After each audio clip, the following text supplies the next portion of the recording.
I came here not to please anyone. I'm here to speak the truth, whether you like it or not. It's your own baby to feed, Malta Bella. I'm not in the business of going around to please people. I only tell the truth. Now, I represent a non-racial organization, but we do not fight for white people. Why? Why should we fight for them? What do you want? What do they want? When you say you are fighting for all in South Africa, black and white, what do white people want? Except to want to remain in a position of privilege. That's what they want. They want to remain in a position of privilege, and we are rejecting that. There is no white person who's going to remain in a position of privilege. We must all be equal. And in bringing the equality, we have to take deliberate decisions to empower the less privileged to be at the same level with those who are privileged. So, 1963, our Pan-African leaders come together to undo the boundaries imposed upon us by the Berlin Conference. Sadly, when they went to Addis Ababa, Ethiopia, they were divided. We had the Casablanca group, who were the Pan-Africanists and said, Africa for the Africans, African Union now. That was Ghana, Guinea, Mali, Egypt, Morocco, Algeria, and Tunisia. The rest of the 25 other countries, they were the nationalists. They said, let's go slow. So they won. We often say in 1963, when the Casablanca group lost, Africa lost. 55 years later, we are still going slow. But all is not lost, my brothers and sisters. Last year, March in Kigali, finally, the African heads of states come together and say, enough is enough. This insanity cannot and must not continue. So they signed and agreed on what we are now calling the African Continental Free Trade Area. 52 African countries, 52 African heads of states signed on this. And after the leaders agreed on that, they then have to go back to their countries and put this decision through their parliament. We call that ratification. Out of the 52, they only needed 22 countries to ratify. But I have to tell you, the world never thought it was going to happen. There were some, they told me personally, Ambassador, this CFTA, it's going to be a piece of paper in a drawer. Ratifications, they take years, this is never going to happen. Where there's a will, there's a way. March 2018, the heads of states agreed on the decision of the African Continental Free Trade Area. March 2019, exactly 12 months later, the 22nd ratification was deposited to the African Union. Hallelujah!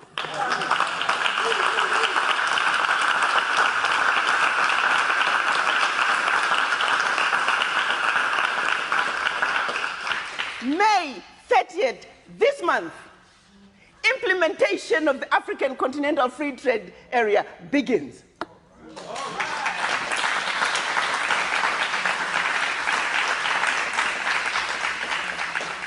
Also last year was an amazing year, and we must give credit where credit is due. The heads of states came together again, 2018, for the African Continental Free Trade Area to succeed. The children of Africa must be free to move and live and work where they choose on the continent. They signed what they call the Protocols for the Free Movement of People.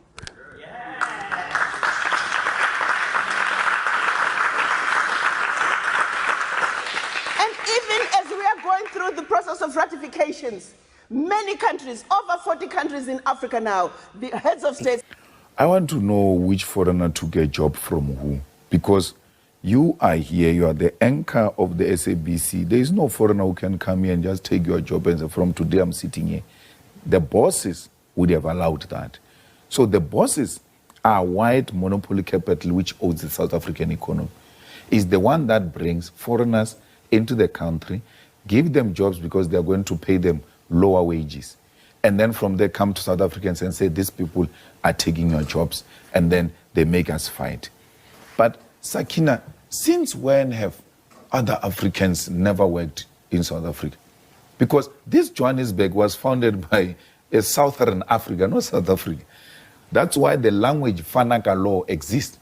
Because these people came from everywhere to come and mine this diamond that we're enjoying and gold we're enjoying today in Gauteng. So they met from Mozambique, they met from Malawi, they met from Zambia, Zimbabwe. They came together, they couldn't hear one another. They even developed a language called Fanagalo. EFF was not there when that was formed. So it's not true that this is something that is happening for the first time. It has always been. But why would you say, I don't support colonialism and support colonial borders? That is hypocrisy. If you don't support apartheid, you don't support colonialism, you cannot support the invasion of everything that came with these people. The borders were imposed on us. We never had borders. And even without borders, we never encroached in each other's territory. We always knew that here is this kingdom, here is that kingdom. So it's unscientific to say when you do away with the borders, there's going to be an influx of foreigners in South Africa. Let's take Limpopo and Gauteng, for instance. Limpopo is much more poor than Gauteng, but the people have never left Limpopo to come to Gauteng. I come from Limpopo, and every time I get an opportunity, I go home. I've got no intention, none whatsoever, to relocate my home into Gauteng. So it's unscientific to say because people are poorer and we are in a much better, relatively stable situation, they are going to come here and destabilize us. No one wants to come here. We want you, people of Africa, if you want to go and trade in DRC, wake up this morning and just go to DRC and do whatever you want to do and come back without hassle. There must be free movement of people. There must be free movement of goods, and Africans must trade amongst themselves, because only through the unity of Africa will we earn our seat on the international table where real issues are being discussed. What will Swaziland go and tell China and say, no, Swaziland and China are equal on what? But once we bring the unity of Africa, both in terms of size of the population and the mineral resources combined, the world will listen to us. Okay. We command more than 85% of the world platinum, ourselves and Zimbabwe combined.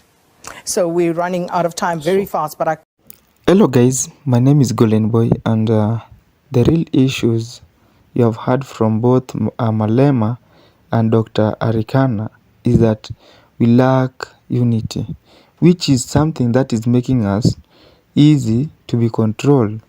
Now, until we come together as one, no matter where we live in, whether you are in South Africa, whether you are in Ghana, whether you are in Kenya, whether you are in Tanzania, we'll keep getting pushed around and struggle to make real changes in our life. Now, Africa need to remove all the politicians who are corrupt, or get rid of them from our various institutions and even country. Now, what Malema has been talking about and what Dr. Arikan has been talking about is all about history, where the black have always been oppressed since independence, before independence, and even after independence. The crazy thing about you guys you don't understand is that we are either being controlled directly or indirectly. Now, the biggest fear of countries outside of the continent of Africa is that African mandate outside countries to do businesses with African countries.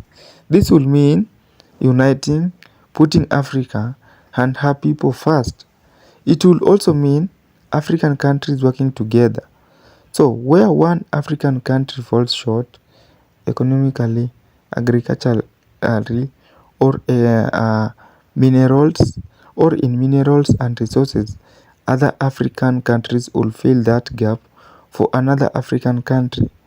Unity on the continent of Africa is one of the biggest fear, and it's also one of the biggest important, vast, important thing for Africa to develop. Dr. Arikan has been talking about the slow development in Africa, and you can believe the things which are lagging us behind are the corruptions, puppet leaders from Africa. Now, up to when are we going to continue talking about these issues of the puppet leaders? You have seen the Western Corps happening majorly in western part of Africa, and when you differentiate between this military government and the previous government, you'll see there's a big change. So Malema has been advocating for this unity for the longest time, and where he ended up asking South African to have an open border policy, where he allowed the legal migrants to come to South Africa to do trade and to help South Africa develop. And not only that way, even the South Africans will go to other parts of the countries in Africa to help develop. Now the issue here is that the things that have been making us not to grow is we don't trust one another. We don't do major trades amongst Africans. I don't know the reason behind this, but what I know is that we have been incorporated, where we have been seen, we are being self-hated. Like there's something that is called the conquer, divide, rule, which is vastly happening in Africa. So in this video, I only want to talk about unity in Africa, and I believe you have heard from me. And again, I wish to see you back again in this channel. See you in another episode. My name is Golden Boy.